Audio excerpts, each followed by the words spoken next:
বিসমিল্লাহির রহমানির রহিম।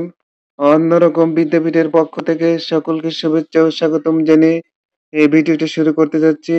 এই ভিডিওতে আলোচনার বিষয় বাংলা দ্বিতীয় পত্রের নির্মিত অংশের একটি অনুচ্ছেদ বৃক্ষরোপণ। আমরা বিগত ক্লাসগুলিতে 3টি অনুচ্ছেদ নিয়ে আলোচনা করেছিলাম: বিজয় দিবস, বইমেলা, বাংলা নববর্ষ। আজকের আলোচনার বিষয় বৃক্ষরোপণ। বৃক্ষরোপণ আমরা কেন করব?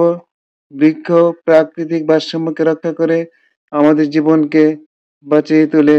অর্থাৎ আমরা যে অক্সিজেন গ্রহণ করি, সেই অক্সিজেন বৃক্ষের মাধ্যমে আমরা পেয়ে থাকি। আমাদের কার্বন ডাই অক্সাইড ত্যাগ করি, সেটা বৃক্ষ গ্রহণ করে। এটাই সৃষ্টির রহস্য। প্রিয় শিক্ষার্থী বন্ধুরা, অন্যরকম বিদ্যাপীঠকে যারা সাবস্ক্রাইব করেছো তাদেরকে অসংখ্য ধন্যবাদ জানাই। যারা এই ভিডিওটা দেখছো তাদেরকে সাবস্ক্রাইব করার জন্য আহ্বান রেখে আমি আমার ভিডিওটা শুরু করতে যাচ্ছি। ভিডিওটার প্রথমে আমরা একটি কবিতা দিয়ে শুরু করতে চাই। হে নব সভ্যতা, হে নিষ্ঠুর সর্বগ্রাসী, দাও ফিরে তপবনে পূর্ণ ছায়া রাশি।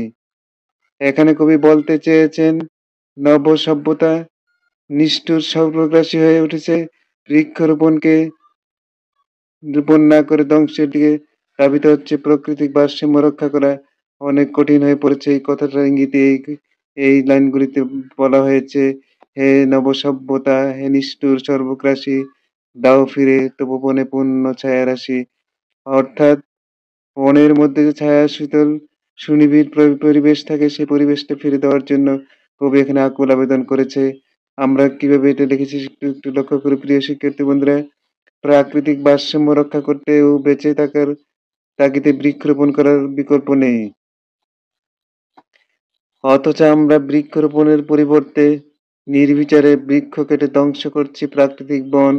ফলে আমাদের দেশের পরিবেশে আজ হুমকির সম্মুখীন।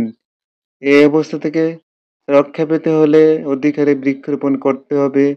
গ্রামগঞ্জে, বন্দরে, শহরে সর্বত্র চালাতে হবে বৃক্ষরোপণ অভিযান। একটি দেশের শতকরা 25 ভাগ বনাঞ্চল থাকা প্রয়োজন আবশ্যক বলে পরিসংখ্যান অনুযায়ী বাংলাদেশে মাত্র রয়েছে শতকরা 17 ভাগ বনভূমি। তাও তাও কোনো কোনো বইয়ে লেখা হয়েছে মাত্র 9 ভাগ। যাই হোক, বাংলাদেশে যে বৃক্ষরোপণ প্রয়োজনীয়তা এখান থেকে অনুভব করা যায়। যেখানে 25 ভাগ বন দরকার, সেখানে মাত্র 17 বা 9 ভাগ বন রয়েছে মতান্তরে। তাহলে একটি দেশে প্রাকৃতিক ভারসাম্য রক্ষা হবে কিভাবে? সেই জন্য আমাদেরকে বন নিধন না করে বৃক্ষরোপণ করতে হবে। ফলে বনায়ন না হলে মানুষের জীবন হুমকির সম্মুখীন হবে। কেননা যে হারে জনসংখ্যা বাড়ছে, কলকারখানা বাড়ছে, তাতে গ্রিন হাউস ইফেক্ট সৃষ্টি হচ্ছে। গ্রিন হাউসের ফলে কি প্রতিক্রিয়া হতে পারে? প্রিয় শিক্ষার্থী বন্ধুরা, বন্যা, খরা, জলোচ্ছ্বাসের মতো মাত্রা বেড়েই চলছে। ভূমিকম্প, ভূমিধসের মতো ঘটনা ঘটছে।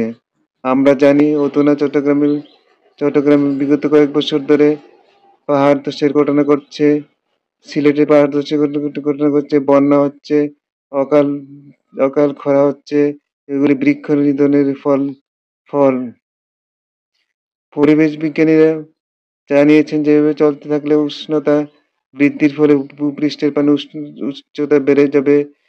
এতে তলিয়ে যাবে সমুদ্র উপকূলবর্তী এলাকাগুলো।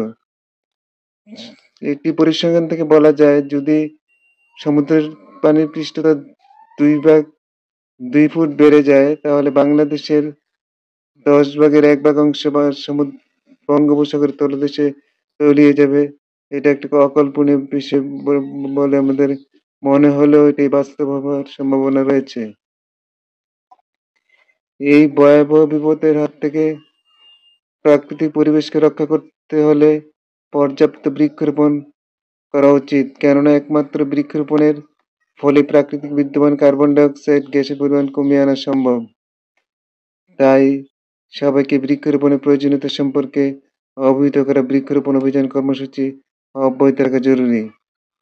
তাহলে এই অনুচ্ছেদে আমরা কি বুঝলাম? যে বৃক্ষরোপণ করতে হবে আমাদের নিজেদের স্বার্থে, নিজেদের কল্যাণ, নিজেদের জীবনে বাঁচার তাগিদে। প্রিয় নবী করিম সাল্লাল্লাহু আলাইহি ওয়াসাল্লাম বলেছেন, যদি জানো যে আগামীকাল কেয়ামত হবে তবু আজ গাছ লাগাও। অর্থাৎ কেয়ামত সন্নিকটে হলো, গাছ লাগাও। তাহলে এই কথাটার গুরুত্ব এতটুকুই যে গাছ লাগানো আমাদের জন্য ফরজ, গাছ লাগাতে হবে। গাছ প্রকৃতি ও রাষ্ট্রকে রক্ষা করে। প্রিয় শিক্ষার্থী বন্ধুরা, এ থেকে আমরা শিখে নিতে পারি গাছ মানুষের জীবনের বন্ধু, প্রাকৃতিক পরিবেশের সৌন্দর্য বর্ধনকারী একটি উপাদান। প্রিয় শিক্ষার্থী বন্ধুরা, তোমাদের কাছে যদি ভিডিওটা ভালো লেগে থাকে তাহলে একটি সাবস্ক্রাইব কামনা করছি এবং পরবর্তী ভিডিওগুলি দেখার জন্য আহ্বান রেখে আজকের মতো এখানে সমাপ্ত ঘোষণা করলাম। আসসালামু আলাইকুম।